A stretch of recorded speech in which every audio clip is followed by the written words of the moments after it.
All right, today I want to zoom out a little bit and start looking forward because the 2026 offseason is going to be one of the most important checkpoints for this Falcons. I wouldn't say rebuild, but retool. All right.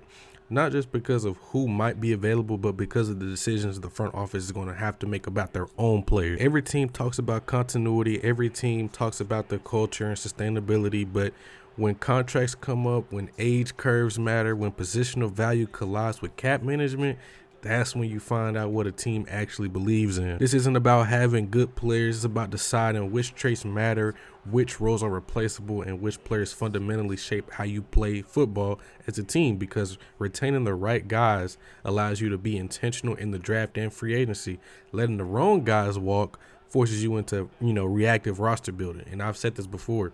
Free agency and draft go hand in hand. You can't do one and the other just by themselves. They have to work together. So today I want to talk about the three key 2026 free agents, three players that aren't just contributors, but players who affect the structure of the offense and defense as a whole. For each one, I want to talk through what it looks like if you keep them, what it looks like if you don't, and how each decision alters the direction of the roster. And to start out, the first player, I honestly didn't think we'd be talking about this, about a year ago. And that first person is Kyle Pitts, obviously. So going into this season, I thought there was a slim chance that Kyle was going to be retained long term, not because of his talent, but the talent was never a question. It was because of the NFL and its ruthless timelines.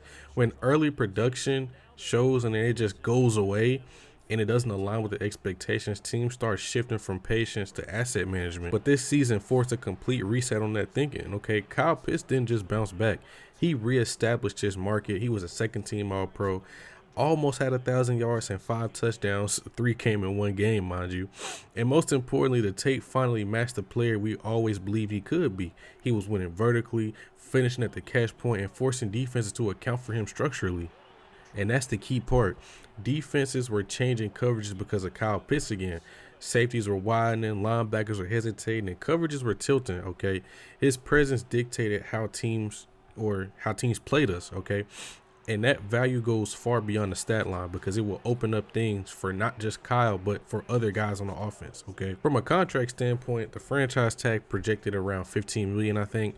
And that makes sense as a leverage tool, but I don't think that's the end game. All right, his agent isn't going to view him as a traditional tight end, and honestly, neither should the Falcons. The tag may be a starting point, but if you want him long term, this likely becomes a multi-year deal with the smart structure and manageable guarantees. And philosophically, this is where the Falcons have to be honest. If you want the offense to be dynamic, not just functional, Kyle Pitts has to be a part of it. You don't replace what he does, you build around it correctly. That means fortifying the tight end room around him, all right?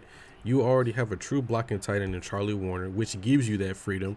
Now you add a legitimate two-way tight end, someone who can block and thread in the middle of the field, and suddenly you're in 12 personnel packages become matchup problems, okay? Kyle no longer has to be something he's not. We don't have to put him out there at X when we go 11, all right? And he's going to be deployed as a weapon. If you let him walk, yes, you can draft a tight end. Even the draft has day 2, day 3 options, but none of them can replicate the problems that Kyle Pitts creates as a receiver. And at that point, you're not replacing a player, you're replacing part of your offensive identity. And personally, I don't think that's the direction that team should go. And the second player I want to talk about is Kaden Elliss. In my opinion, he's a true defensive chess piece because you can put him anywhere, right? Kaden Elliss is one of those players whose value doesn't always jump off the stat sheet, even though it is, but becomes obvious when you watch how the defense functions with him snap to snap. All right, he's had 3 straight seasons of 100-something tackles.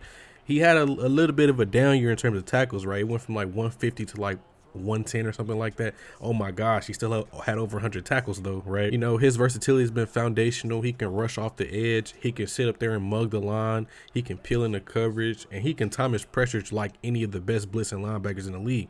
I think he is the best blitzing linebacker in the league, all right?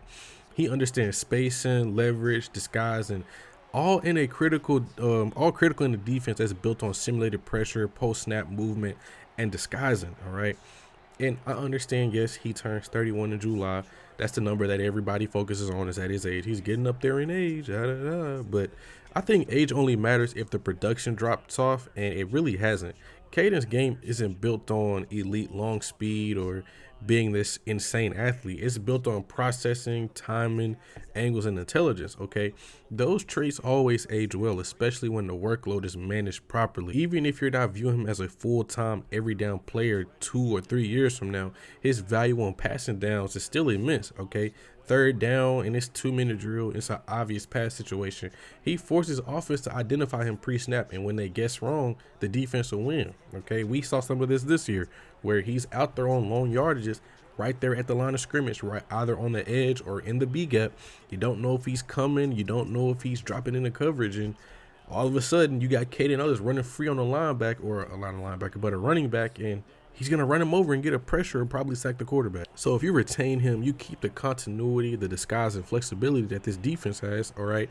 And you allow the younger players to develop without being into force roles too early.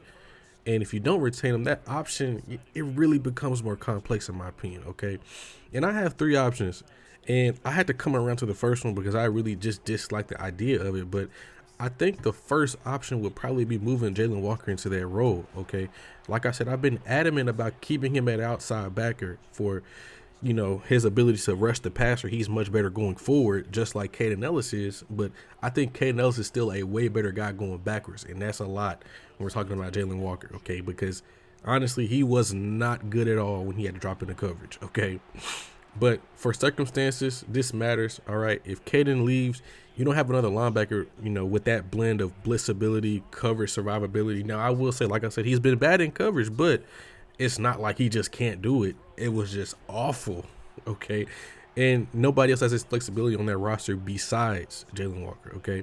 Jalen is the closest thing in terms of floor and ceiling, but that move then forces you to replace his old role with more traditional run-stopping defensive ends or outside linebackers at his spot, okay? And then the second option is Troy Anderson. If we retain him and he's still healthy, you know, Troy makes sense. He's a better athlete.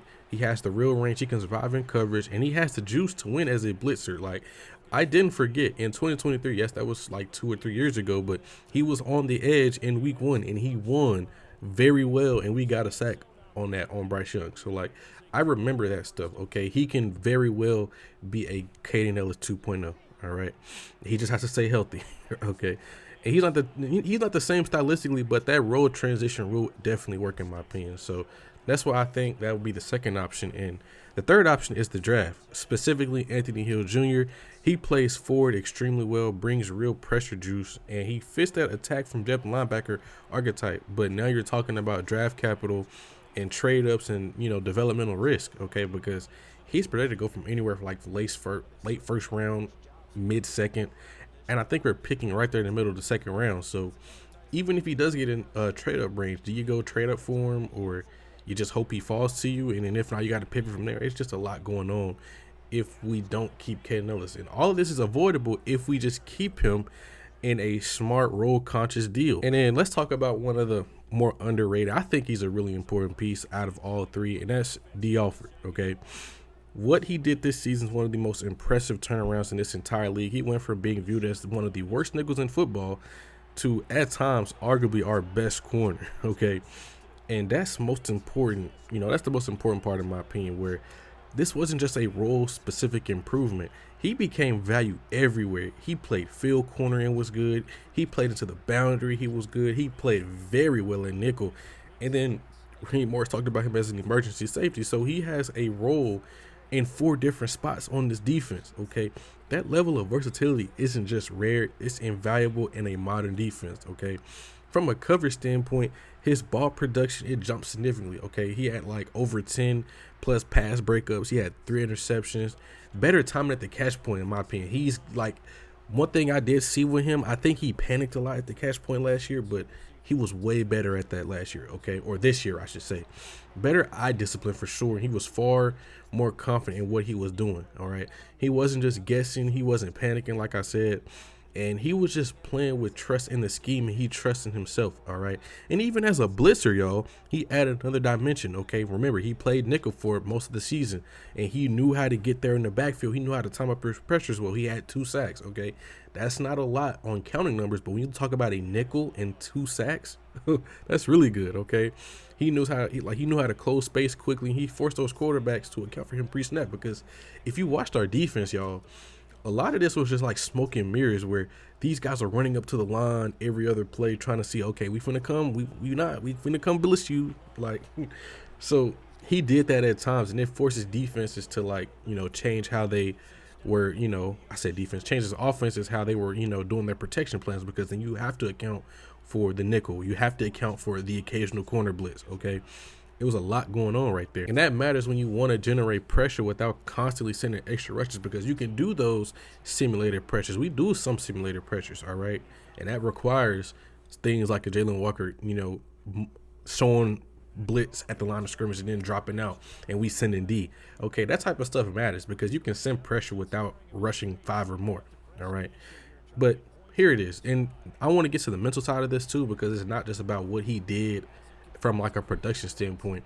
Moving between positions in this secondary isn't really just about athleticism.